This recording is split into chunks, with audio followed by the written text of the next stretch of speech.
Marie hasn't caught a break since she was a kid. Everyone around her thought she was totally useless at everything and labeled her the family disappointment. Even though her mom was the empress, little Marie couldn't get anything right. She couldn't sing, dance, cook, nada. The palace maids gossiped non-stop about her behind her back. Things went from meh to worse when Marie's mom passed away unexpectedly. Her dad, the emperor, took her under his wing, but even becoming an official princess didn't give her any fancy new talents overnight. Then their kingdom got conquered by the neighboring empire, which is never fun. Marie somehow managed to escape getting killed with the rest of the royals. But now she's stuck playing maid, keeping her true identity on the down low. To top it off, head housekeeper Hilda stays on her case, demanding Marie reclean what's already clean. But our girl takes it in stride. She's managed to keep an optimistic view of life despite the craziness she's gone through. So the head maid gives Marie a new task: take care of some sick prisoner dude rotting away in the dungeon. Marie's like, do I have to? But the head maid is basically forcing her into it, asking who else would do such a nasty job if not totally talentless Marie? Ouch! With a guard leading the way, Marie heads to the dungeon. The moment she enters, a familiar smell hits her senses, just like when her mom was sick. The guard makes it clear this guy is a nobody just waiting around to die. He implies Marie shouldn't bother wasting too much effort on him. But our girl remembers her late mother's words to always be kind, no matter the sitch. So Marie decides she'll care for this sick prisoner with compassion in his lonely final days. Girl's got a heart of gold. The guard basically laughs in her face, calling her efforts useless, that word again. But then the prisoner starts violently coughing up blood. Marie starts gently cleaning the blood from his messy beard and mouth. Seeing the guy in such rough shape brings back memories of happier times with her mom, making Marie tear up. She wishes her mom was still around. After wiping her tears, the prisoner thanks her sincerely for helping him when she easily could have ditched such a gross job. But Marie is having none of it. She keeps tending to him kindly. The dude offers her his blessing and asks her name. "I'm Marie," she says. He then asks if she has any wishes.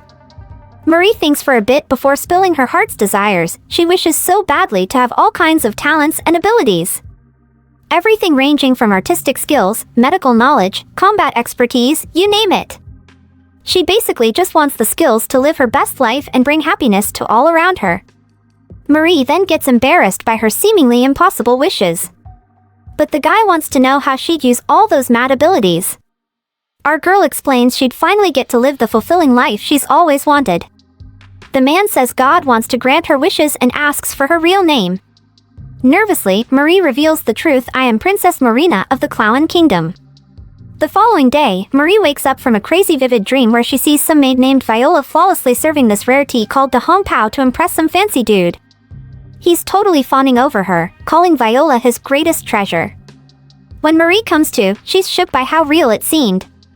She starts questioning who this Viola chick is and why she knows the name of this obscure tea.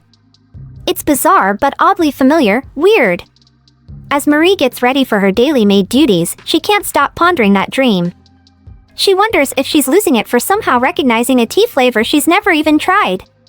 Her fellow maid Jane snaps her out of it, warning that their boss Susan will flip if Marie doesn't focus up and thoroughly clean.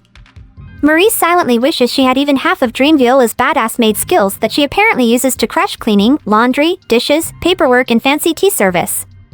Viola's like the LeBron James of maids. Marie would kill to be that legit.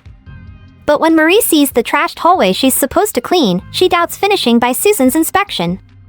Still, to her shock, she blazes through it in no time. Marie inspects the sparkling hall in disbelief. No way she pulled that off herself. Out the corner of her eye she spots the receptionist's grimy room. Just as Marie contemplates tidying that too, Susan's shrill voice screams at her for slacking. Susan stresses they're swamped prepping for some count's visit.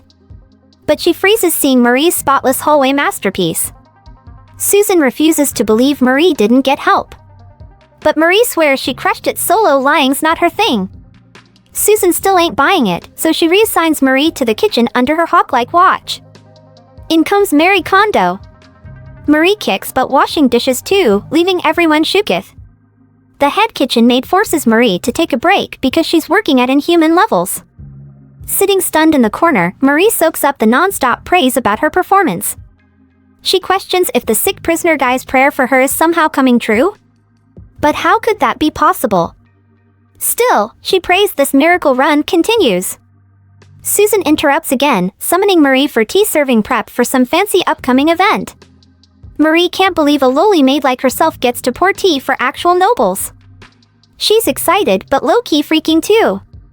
Later, Marie serves a noble lady tea with poise and elegance that totally dazzles her.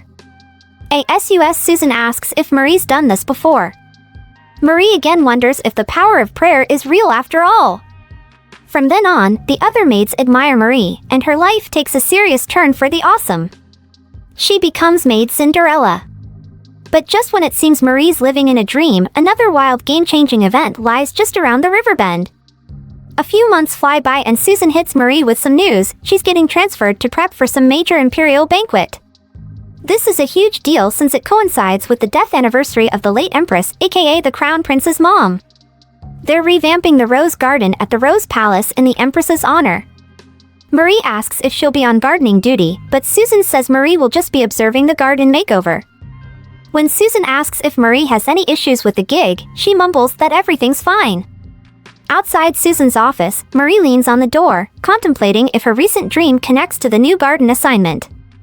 In it, she saw some chick loving the wind blowing her hair, raving about how the winds were gonna inspire the garden seeker Fiona's work. Marie wonders who this garden-loving Fiona is. The next day, Marie reports to the Rose Palace and runs into that gardener guy she knows from her past palace days. He warmly welcomes her aboard. Over the next few days, Marie plays handywoman, grabbing any tools the garden squad needs while they work. Not too shabby, she expected way worse based on that intense dream. During lunch one day while gardener Hans munches his sandwich sitting on the dirt, he asks Marie if she's eating too. When she admits she hasn't, Hans reminds her to take care of herself despite their crazy schedule. He says she reminds him of his daughter. Sweet guy. Curious about his job, Marie asks what inspires Hans as a gardener. He explains a gardener's purpose is to spark happiness in visitors. Marie silently hopes she too can bring joy to people someday. Hans then spills his worries about the sculpture centerpiece, fearful the wrathful Crown Prince Rael will hate it. Rael has a gnarly reputation for violence and power moves. A scary memory flashes in Marie's mind. Years ago, Rael relentlessly hunted her down wielding a blood-soaked sword.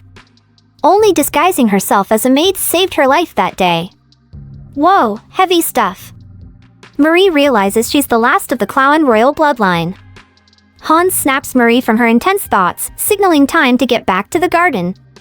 She contemplates how to best help him out. That night Marie can't sleep. She feels oddly compelled to head outside for some fresh air. Her roomie Jane wakes up and asks where she's going, but Marie just vaguely says she needs some air. Out in the downpour, Marie hears a clanging sound from the garden and finds Hans trying to fix that troublesome sculpture. Worried he'll get sick, she tells him to take it easy and get inside. Hans realizes not much can be done in this weather anyway. After he leaves, Marie zones out staring at the half-finished statue, thinking of the garden girl Fiona again. Suddenly, Marie spaces out and sees Fiona sculpting like a straight-up pro. When she snaps out of it, Marie sees her own hands glowing magically. What? Meanwhile, Prince Rael, rocking a mask, meets with Gilbert about festival prep. Gilbert promises everything will be perfect for celebrating the end of the war. Nice! Gilbert then mentions issues with a sculpture of Rael's late mom. He says he yelled at the sculptor and demanded they redo it or else. But Rael has zero clue why there's even a statue of his mom. He just asked them to tidy up generally. Rael gets pissed that Gilbert is threatening workers for no reason. He reminds Gilbert that swords should only be used on enemies and enforcing justice, not terrorizing his people. Rael decides it's about time to give Gilbert the boot. After Gilbert leaves, Rael takes off his mask, saying he wants to visit his mom's memorial. Walking the garden path, he can't believe it's been 10 years since she passed. Rael then hears the same clang Marie did earlier. He prays no one is sculpting in this nasty weather after Gilbert's harsh words. But on reaching the statue, Rael feels weirdly like he's looking at his actual mom. He tries to see who's sculpting but can't tell. Not wanting to disturb the mystery artist's flow, Rail dips without a sound. Come morning, the garden squad discovers the statue perfectly restored. A shook Hans knows he didn't finish it the night before. The other gardeners assume he did and start raining praise. But Hans keeps saying it wasn't him. Marie sneezes, distracting the crew from grilling Hans. After they fuss over her, she compliments the unbelievable statue craftsmanship. Hans again insists he ain't the sculptor behind the masterpiece. He says whoever did it captured the late Empress's spirit and dedicated some serious artisan hours. Marie is just happy there's no more statue drama.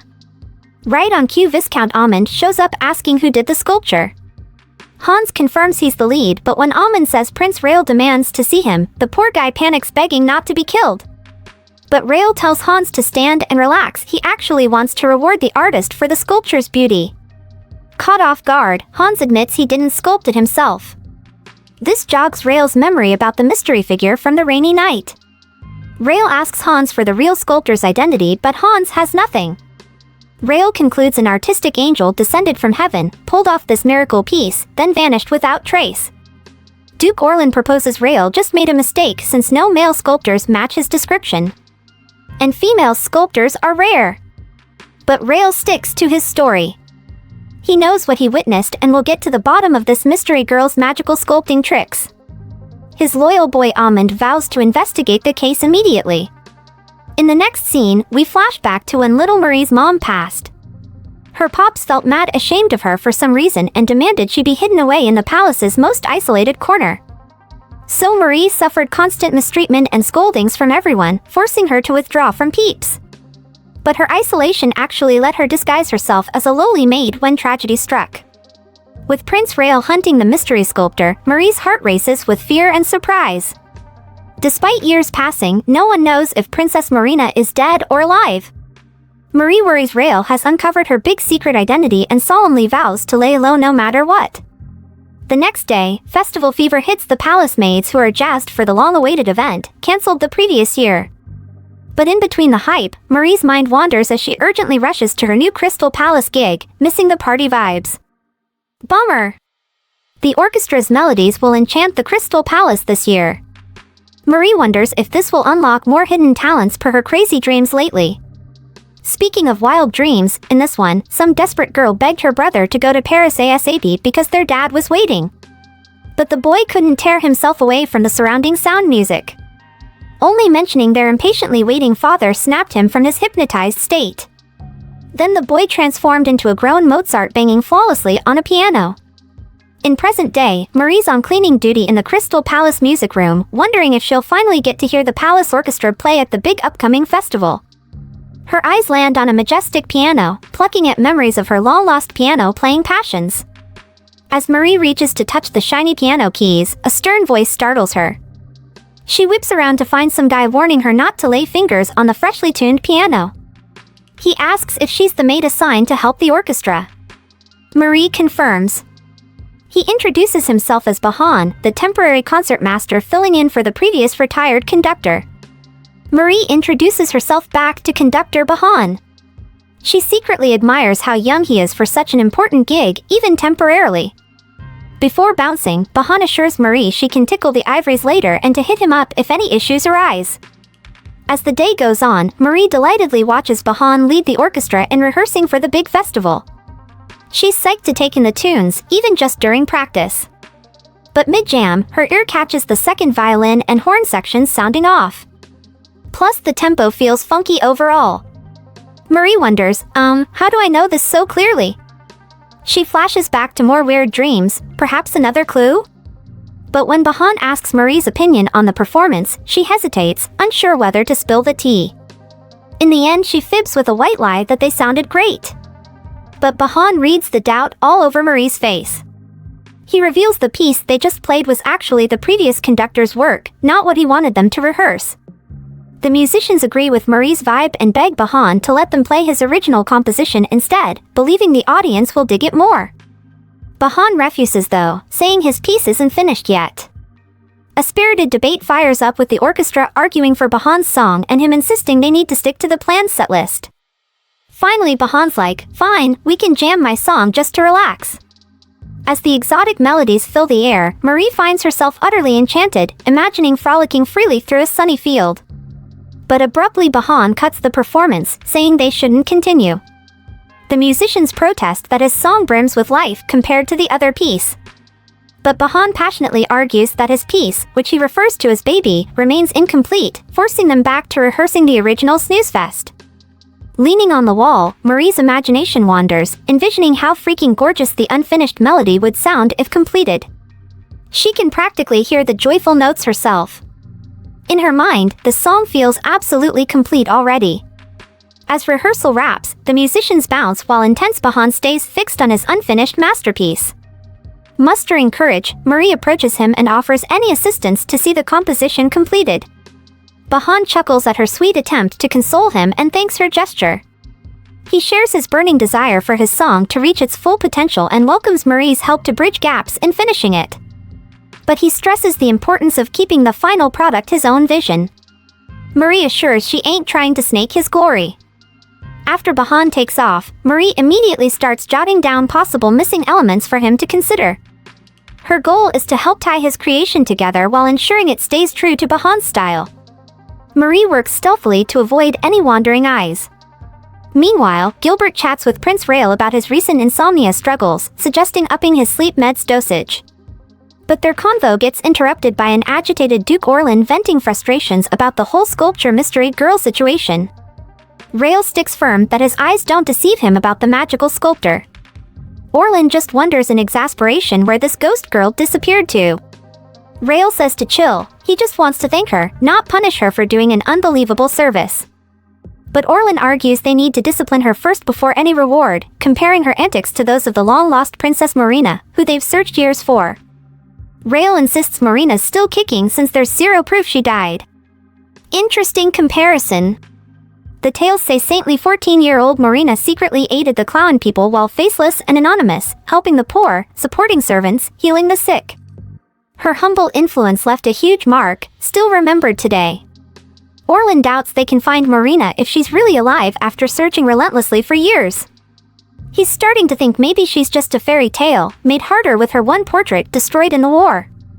Rael respects Maurina's character though, unlike all the other despicable clown peeps. He declares firmly that locating Princess Maurina is critical since clown citizens haven't forgotten about her. When Orlan asks if Rael plans to execute Maurina if found, Rael leaves the possibility open but doesn't outright say yes.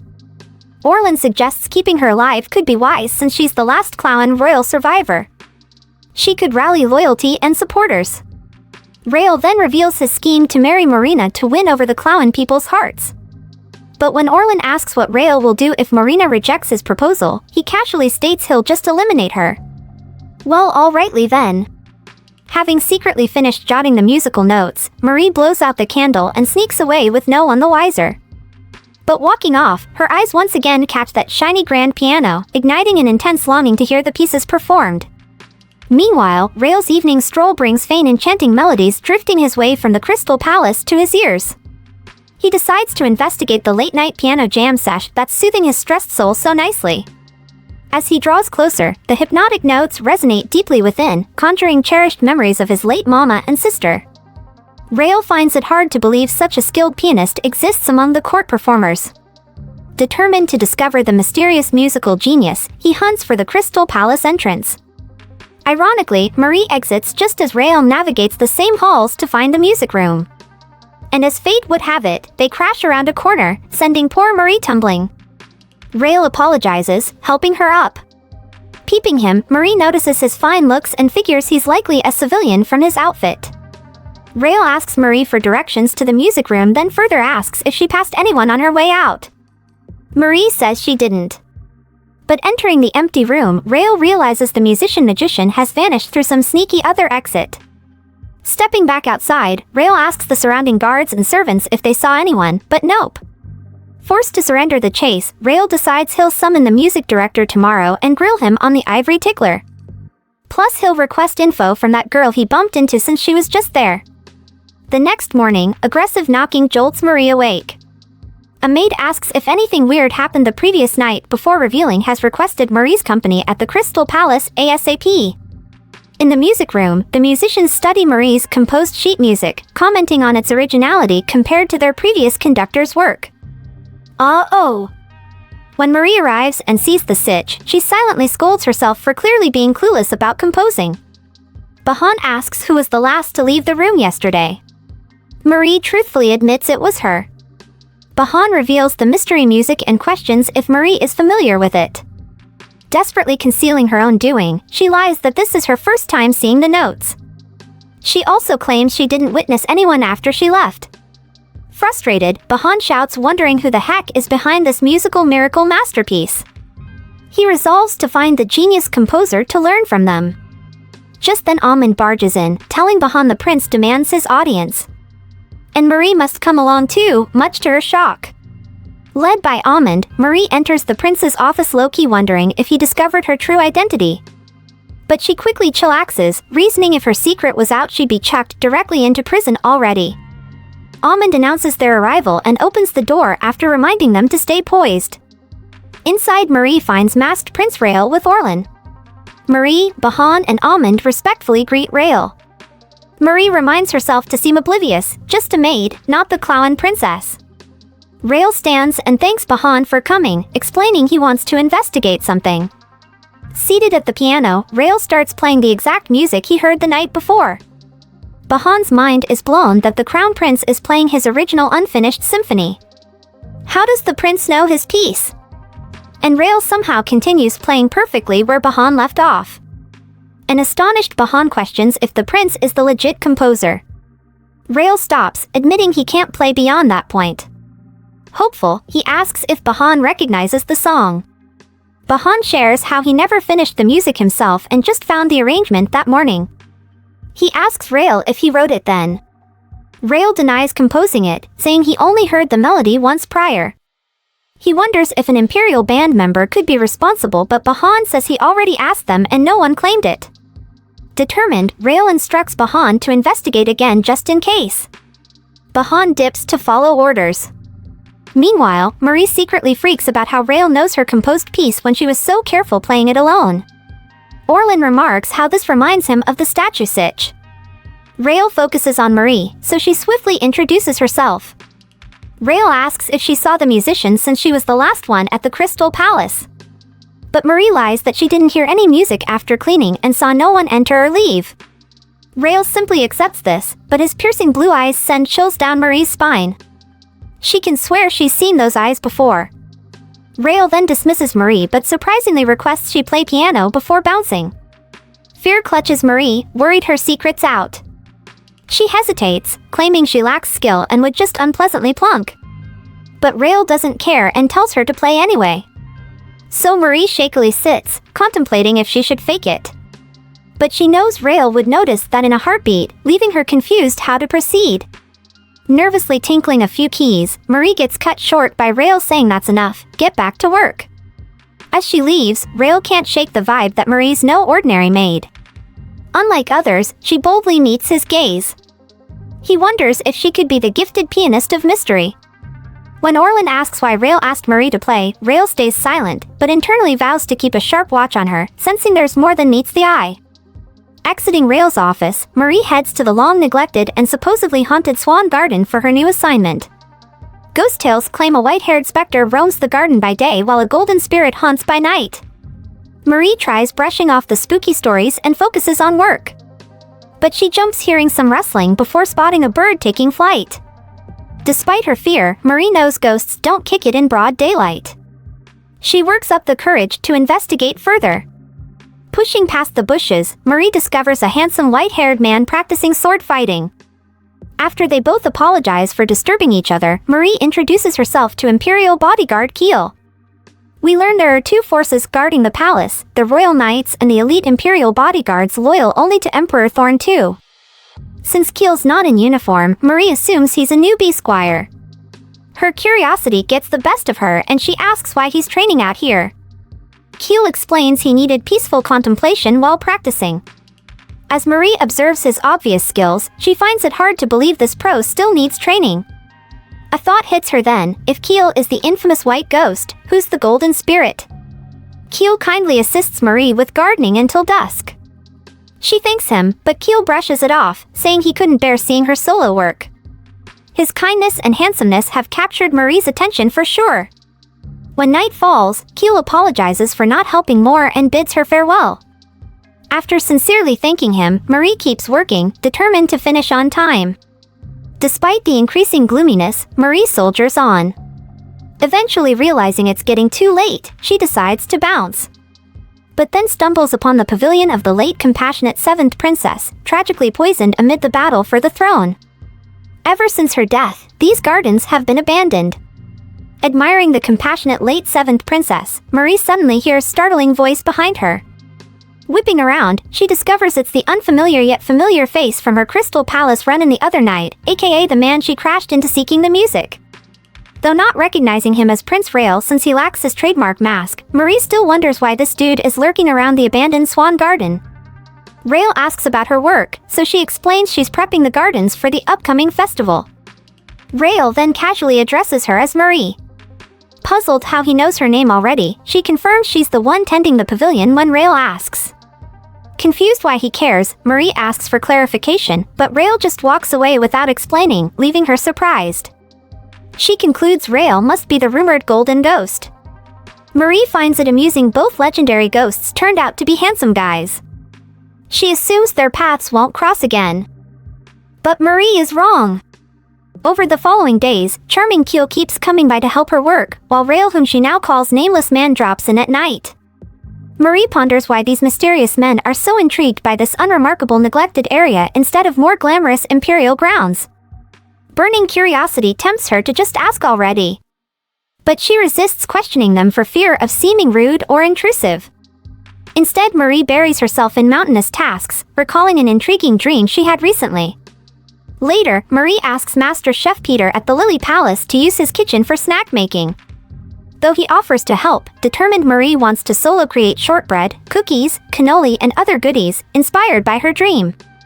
In it, a mom lovingly bakes cookies for her sons before school, just like Marie's own late mama always did to comfort her during rough times.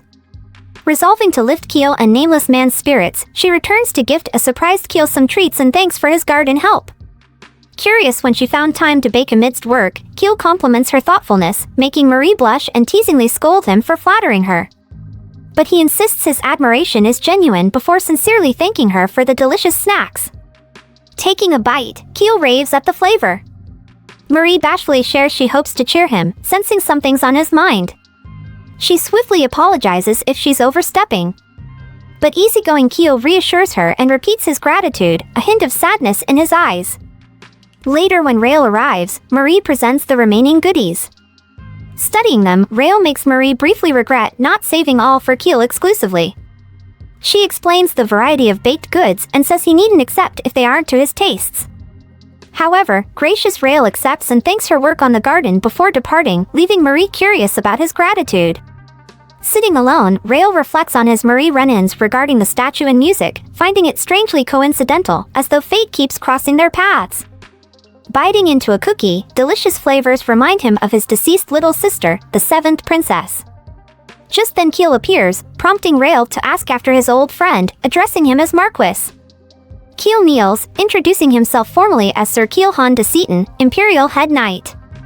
Rael then shatters the silence, bluntly calling Keel an incompetent guard dog and questioning his lingering in the Swan Garden. Keel swiftly apologizes for some past mistake, acknowledging the error on his part. But Rael says his late sister wouldn't blame Keel for whatever happened. He then asks if Keel has considered his proposal. However, Keel states he cannot accept. Rael's anger simmers at Keel's rejection. He considered them super close friends. Rael questions if Keel really believes the comatose emperor will ever wake up, and Keel admits he doubts it. This sparks Rael's frustration further. He asks why Keel is wasting away guarding an unconscious emperor. But loyal Keel insists it's his duty. Rael finds it wild that Keel would prioritize a comatose leader over their bond. He wonders if it's because the emperor never named Keel his heir. We learn apart from the emperor, Keel's Seaton warrior clan rules the military with 30,000 soldiers, serving since the empire's origins. Only the emperor can appoint the Seaton heir, which is presently Keel as head imperial knight and guardian of the northwest region. Rael concludes Keel just sees him as a Seton clan throne usurper. Crushing a flower, Rael questions if Keel ever considered why he proposed alliance. Rael reveals he approached Keel because he didn't want to have to kill his friend. He point-blank asks if Keel thinks he's incapable of taking him down. We learn Rael, Keel, and Orlin were childhood BFFs, sharing countless memories. Although Rael and Keel were particularly tight, Keel was actually Princess Seven's devoted bodyguard. She adored him greatly. Keel gives Rael a hard no that he couldn't kill him. Rael asks one final time if Keel will accept his proposal, but Keel refuses. A frustrated Rael mutters Keel should keep following his clan way, then storms off. As Rael leaves, Keel reflects on the princess's tragic poisoning death by tea in this very garden previously, devastating Rael profoundly. Keel's thoughts turn to Marie's kindness gifting him cookies, while heavy-hearted Rael recalls joyful times with Keel and his sister, their paths now split by history's weight. The next day, the Clown townspeople are hyped discussing the upcoming festival and recent peace vibes. Word spreads that Crown Prince Rael might do a food giveaway during the event, which the people appreciate after crushing war taxes strained everyone financially. Rael wants to ease that burden. His homeboy, Orlin, promises a fun festival surprise in store. But then the plot thickens, the rival Western Empire is sending a delegation to celebrate too, weirdly enough. Rael scratches his noggin, finding the timing odd since Clown vs. West beefing runs deep historically. He suspects they have ulterior motives to exploit Clown while rebuilding, maybe gain some intel and leverage. Rumor also says the West seeks missing Princess Maurina too. If they locate her first, it could threaten Clown's sovereignty. When Rael asks about the delegation size, Orlin reveals 200 strong, mostly royal knights. Now Rael is convinced they plan some bold power move military demonstration. But he remains arrogantly confident in teaching them a lesson if they try anything sneaky. Orlin clarifies the brigade is guarding one VIP mystery guest. His sources indicate whoever has major significance, possibly West Empire nobility? The 3-day fancy-schmancy diplomatic banquet itself will actually go down at the Lily Palace. When Rael hears that, random thoughts of Marie start drifting into his brain out of nowhere. Weird, wonder what that's about. Speaking of Marie, Chef Pete calls her to the creepy Lily Palace basement to fetch meat. Clutching her lamp descending the dingy steps, Marie comments on the sudden chill. Pete explains their special underground meat cellar keeps everything fresh. Chef Pete thanks Marie in advance for pitching in come banquet crunch time. He's stressing about impressing all the noble VIP guests, including tough customer Crown Prince Rael and the surprise West Empire Foreign Brigade. At least dish duty means Marie dodges awkward run-ins with Prince Killjoy. She compliments Pete's boss-level cooking skills to cheer him up as they review the ingredient veal meat. Pete explains their creepy underground freezer is crucial to prevent bacteria spread and maintain high meat standards. But thanks to recent rains, humidity seeped in jeopardizing conditions. Pete's frustrated having to toss spoiled batches. With the huge banquet just 2 days out, he worries about sourcing enough quality meat to avoid total embarrassment. On his way out, Gilbert overhears and reprimands Pete's storage failure. He emphasizes the time crunch with the major diplomatic event looming. Pete promises close monitoring to manage the remaining fresh meat. That night, Marie's brainstorms spoilage solutions while drifting off, hoping to somehow help Pete. In her cooking competition dream, she whips up a winning dish that seems oddly familiar.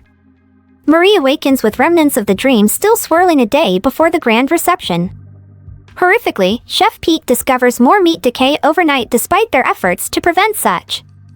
It's a total disaster. An assistant suggests herb masking aromas, but Pete knows that won't solve the root cause. He sends his team scrambling to snag all new quality protein sources last minute. The staffers worry about unvetted backup meat quality. A defeated Pete declares this his swan song dish. Watching anxiously, determined Marie racks her brain to save Pete's hide. Then it hits her, the winning beef dish from her dream. As she considers suggesting it, none other than Crown Prince Rael startles her from behind, asking about banquet prep issues. Marie freezes, his commanding yet curious tone sending chills down her spine. All the staff snap to attention, bowing low in respect. The prince, not one for formalities, tells them to cut it out and get back to work. He'd heard there was a bit of a hiccup in the kitchen, and he decided to check it out. Chef Peter is all nerves as he admits to the meat fiasco, apologizing profusely for messing up. Rael, hands on his face, can't believe what he's hearing. They've got a major banquet coming up and the star dish is out of the picture. Peter tries to salvage the situation by saying he's ordered some new meat, but Rael isn't having it. He can't stomach the thought of serving second-rate meat to the guests, especially with the Western delegation attending. The last thing he needs is them gossiping about his budget banquet. Peter, still shaking like a leaf, offers to punish himself, a bit dramatic if you ask me, and apologizes again. But Rael tells him to quit the sorry act and figure out a solution. He asks if there's any other dish they can whip up or a way to jazz up the cheap meat, but Peter admits he's at a loss. Just when things are looking bleak, in steps Marie. She's had a dream about a dish that could save the day. But how does she tell this to Chef Peter, let alone the prince? As her eyes accidentally meet Rael's, she quickly looks away. Why did he have to notice her now? Rael, intrigued, asks who she is. She introduces herself, not daring to look up. He remembers her delicious cookies and wonders if she can pull off a main course. He asks her if she has any ideas for a dish, but one of the chefs tries to brush her off, saying she's just a maid and doesn't know squat about cooking. But Rael isn't about to let some snooty chef dismiss Marie. He tells him to zip it and focuses back on Marie. He asks her if she knows how to turn this cheap meat into a 5-star main course.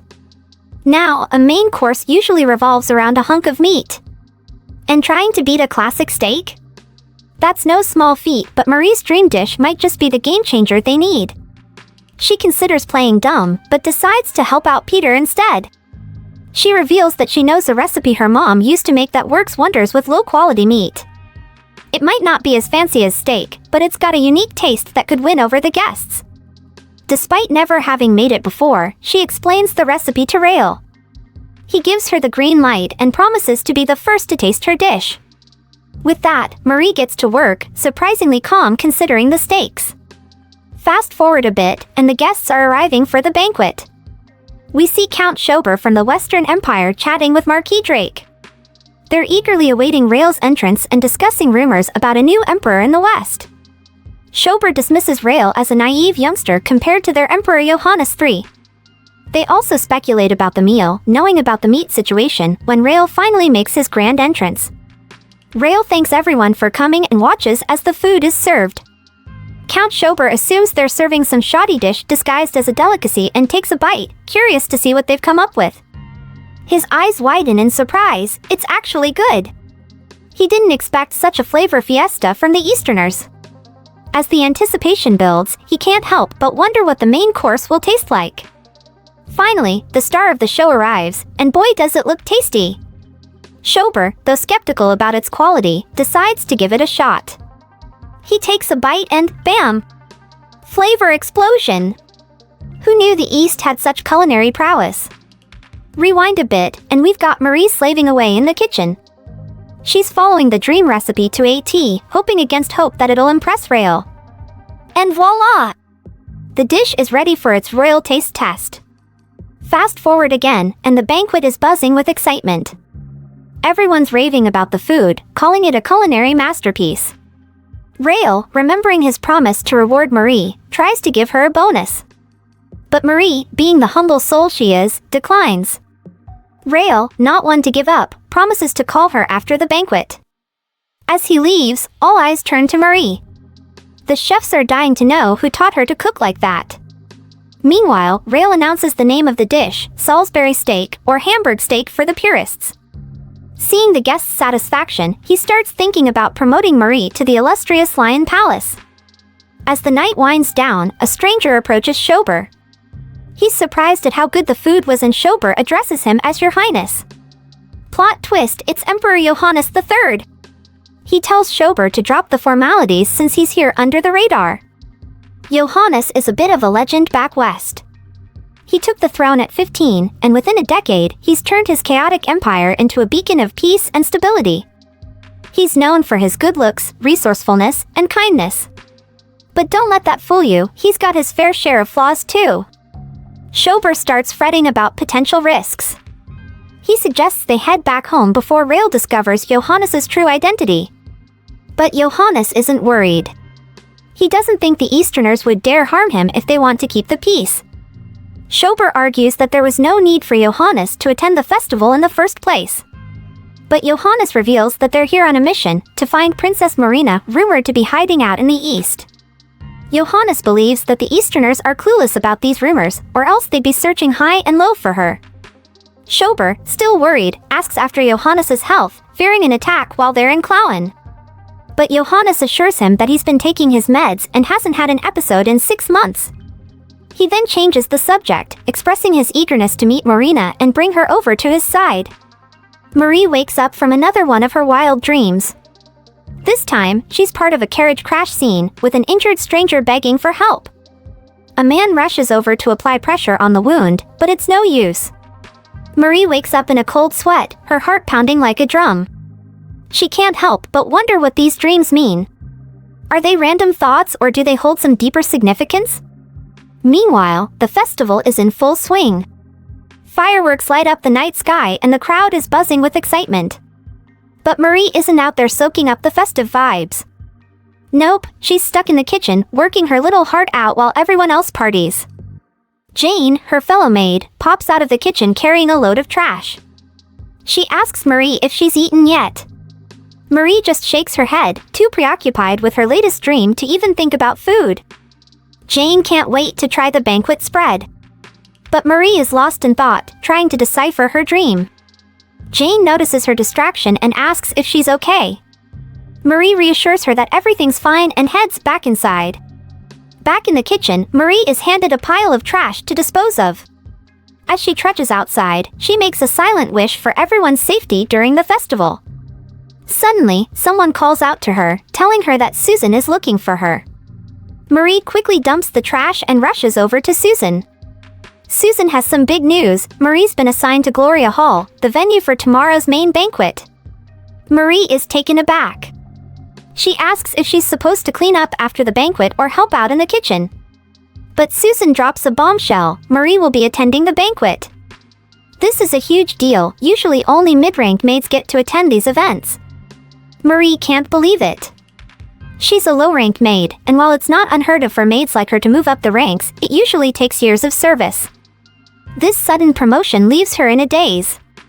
The next day, Marie slips into her new mid-ranked maid uniform. It's much fancier than her usual outfit.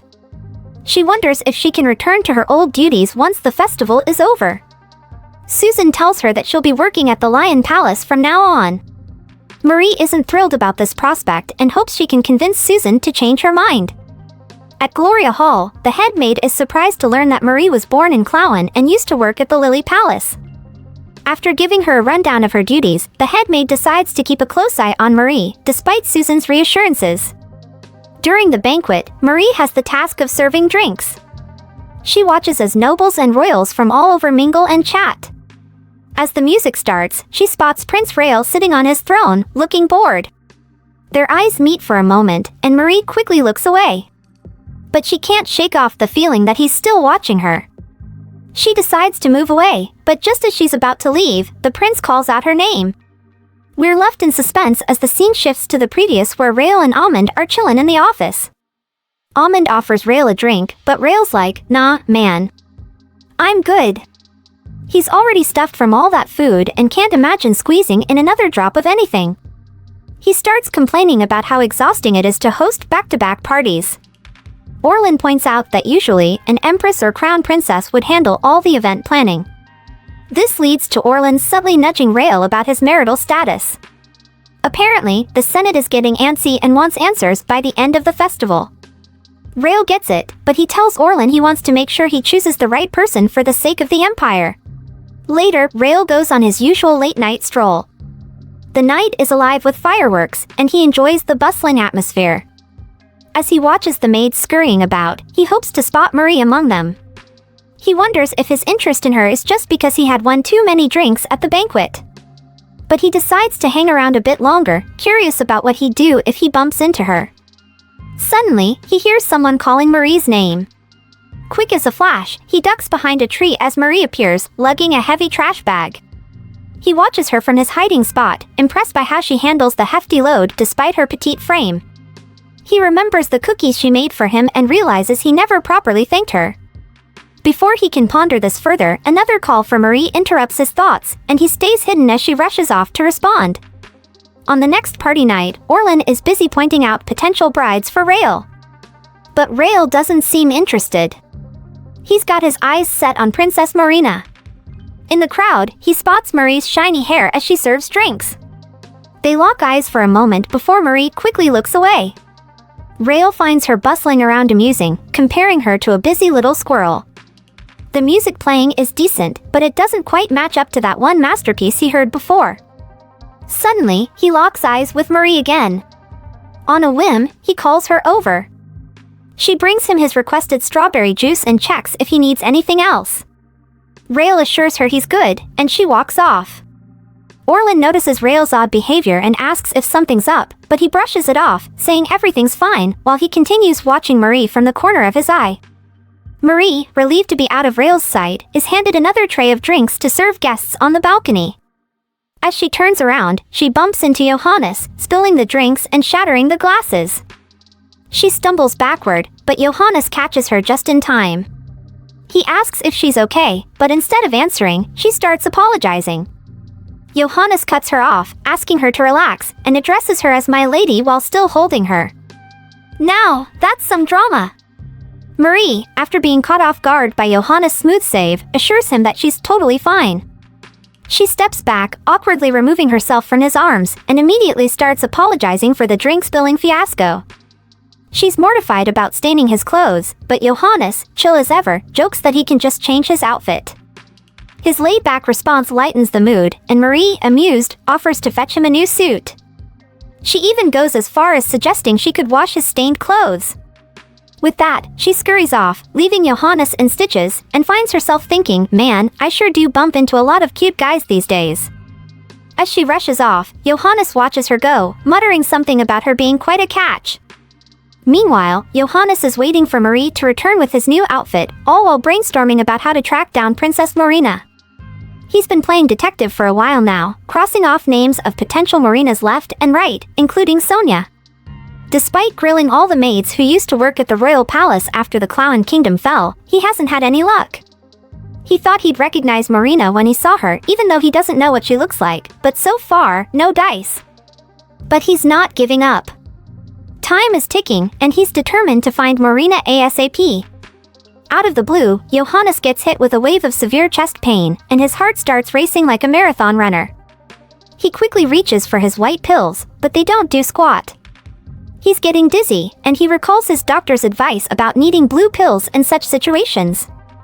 He crumples to the floor, desperately searching for the elusive blue pills, but it's a no-go. He's thinking, I can't just lie here. But before he can figure out who's approaching him, everything goes black. Marie returns with Johannes' fresh suit, only to find him sprawled out on the floor, unconscious. She rushes over and checks his pulse, which is barely there. Realizing that he's having a heart attack, she doesn't even bother with the meds lying around, knowing they'd only make things worse. Instead, she rummages through his pocket and finds the blue pills, blood pressure stimulants. She pops one into his mouth, but since he's out cold, he can't swallow it. Thinking on her feet, she takes a sip of water and transfers it to his mouth, hoping it'll do the trick. Suddenly, his pulse flatlines, and Marie starts doing chest compressions. Even though she feels like she's in over her head, she keeps going, determined not to let another life slip away. Finally, his heart starts beating again, and he coughs, signaling that he's alive. Marie lets out a huge sigh of relief. The next morning, Johannes wakes up to find his doctor and chauffeur, who immediately bursts into tears. The doc tells Johannes that he was pretty much knocking on death's door, and his decision to leave the palace might have triggered the attack due to a reduced medication dose. But no worries, the doc assures him they'll crank his dosage back up. Johannes is grateful, and he realizes that those blue pills were a literal lifesaver. But he doesn't remember taking them and wonders if it was all just a dream. The doctor confirms that he did indeed take the blue pills, he counted them, and commends the quick thinking of whoever saved Johannes' life. Johannes wants to thank his mystery savior and asks for their identity, only to find out it was a maid. He's blown away by her skills and can't wait to thank her. And that, my friends, is how Johannes survived a heart attack, thanks to our heroine Marie. Next scene, Marie is off to visit Johannes's room. She's wondering why she has to meet this guy, especially after she just managed to dodge a bullet with the crown prince. So, she goes in and is like, "Hey, I'm still working on cleaning that jacket of yours." Johannes acknowledges this but says he called her over because he wanted to ask her something. Marie tells him to go ahead and ask, promising she won't mind. However, Johannes explains that he prefers to keep things official with people he isn't close with. Now, Marie knows this guy is no joke. She remembers him as the ruler who didn't hesitate to spill blood to restore order to his empire. In her eyes, he's a ruthless leader who will stop at nothing to achieve his goals. Heck, the guy even killed a duke on his first day as ruler. Suddenly, Johannes asks Marie if she saw anyone else around him when he was unconscious. She truthfully tells him it was just him alone on the balcony. Johannes doesn't think Marie is lying, but he can't shake off his suspicions. He calls her over and despite her reservations, she moves closer. But apparently, that's not close enough for Johannes, who insists she comes even closer. So, she does, only for him to abruptly grab her hands. Marie, caught off guard, quickly pulls her hands away. Johannes mumbles an apology and makes up some lame excuse about wanting to check out her hands. Just as this awkwardness is unfolding, Rael comes in, fuming like a volcano ready to erupt. He demands Marie to join him, and she does, happy to escape the uncomfortable situation. Rael then confronts Johannes, commenting that he doesn't seem as sick as the rumors suggested. Johannes tries to lighten the mood, but Rael isn't having any of it. He declares they aren't pals and even accuses Johannes of touching his stuff. This revelation leaves both Marie and Johannes stunned. Rael warns Johannes that he'll kick him out once he's better and storms off, with Marie trailing behind. Johannes is left scratching his head, wondering why Rael reacted so strongly. He decides to stick around a bit longer to figure out what's up with Marie. Meanwhile, Rael is stomping down the hallway when he hears Marie calling after him. He turns around and tells her she can leave. As she walks away, her mind is swirling with questions about what Rael meant by his cryptic words. It's party time and our girl Marie is keeping a low profile. She's decided to hang out outside rather than inside the bustling banquet hall, hoping to avoid any unnecessary encounters with the prince. As she busies herself with work, she spots Kiel strolling in. He's all smiles when he sees her new uniform, and he's quick to congratulate her on the promotion. Marie, noticing his night uniform, teases him about being stuck on duty. He laughs it off, confirming her suspicions, which doesn't really come as a surprise. The two of them get lost in conversation for a bit before Marie has to excuse herself to get back to work. But not before promising to come back later. True to her word, Marie returns with a sandwich she whipped up for Kiel, knowing that he'd probably be starving after his shift. He's touched by the gesture, and they spend some time together, chatting about random stuff like the weather. Even though their conversation isn't exactly deep, Marie finds herself enjoying Kiel's company. She feels comfortable around him, like she's found a genuine friend. Curiosity piqued, Marie asks Kiel if he plans to stick around in his current position. He admits that he's just filling in since everyone else is busy. They're interrupted by a young boy bolting towards Kiel. At first, Marie mistakes the kid for a girl because of his cuteness, but it turns out he's the 10th prince, Prince Oscar. Following Kiel's lead, Marie greets the boy respectfully. Prince Oscar starts grilling Marie about who she is and why she's hanging out with Kiel. He even has the audacity to call her unattractive. He then stakes his claim on Kiel, insisting that Kiel should always be with him. Kiel quickly jumps to Marie's defense, insisting she's important to him. This doesn't sit well with Oscar, who can't fathom why Kiel would choose to hang out with Marie over him.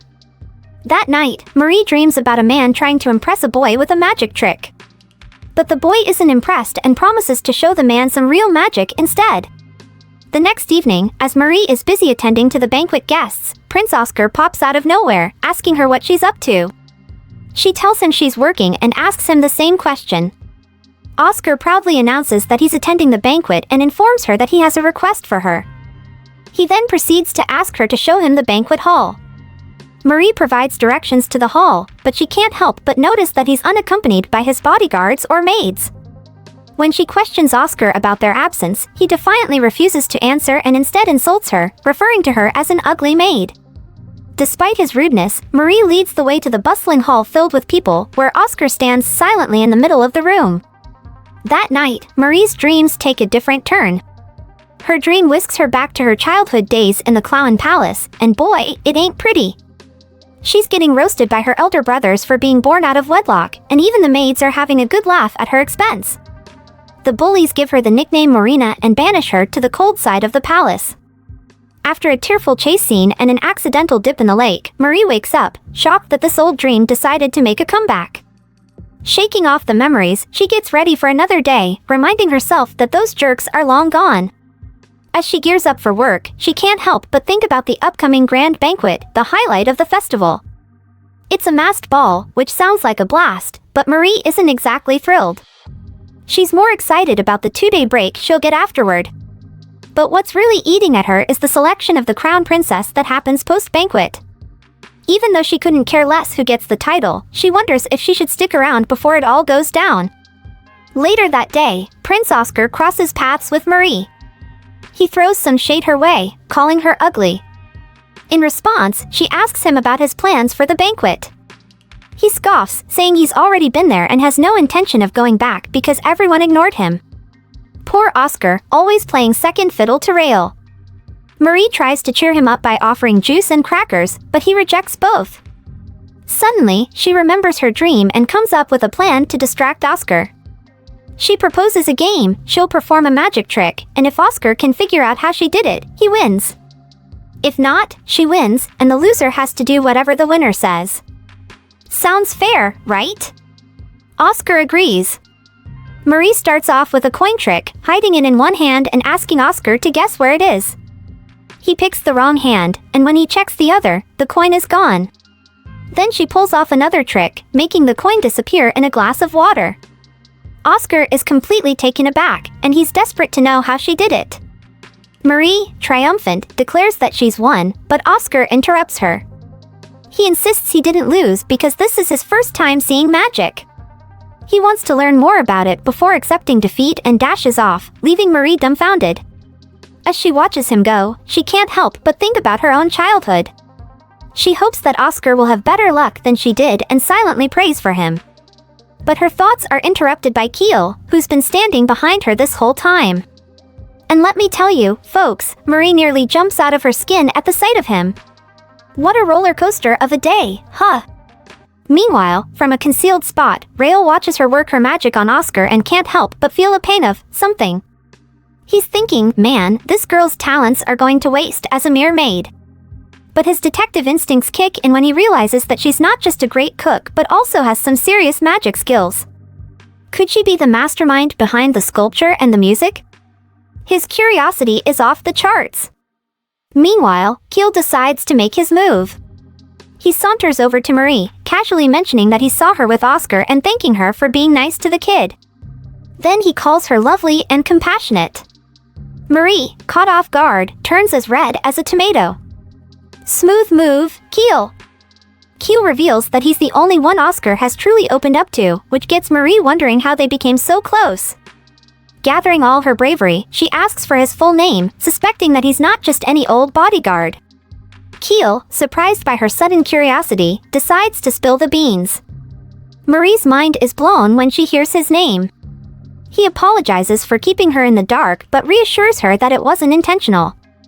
Marie, ever the polite one, bows and asks for his understanding about her manners. In response, Keel does something unexpected. He kneels before her, claiming that he considers her a friend. Marie hesitates, worried that their social statuses might come in the way of a real friendship. Keel, sensitive to her concerns, backs off, but not before expressing his fondness for her and asking if she could consider him a friend. All this while, Rael is fuming. He's not sure why he's so bothered by their interaction, but he can't stand seeing Marie kneeling before Keel for so long. And when she finally takes Keel's hand, Rael can't take it anymore and storms off. Little does he know, someone else has been watching the whole drama unfold from their own secret spot. Oh, the intrigue! Unfortunately, this is where this part ends, but there's more. Comment Marie below if you want us to continue. Also, don't forget to like, share, and subscribe if you haven't. Until next time, ciao!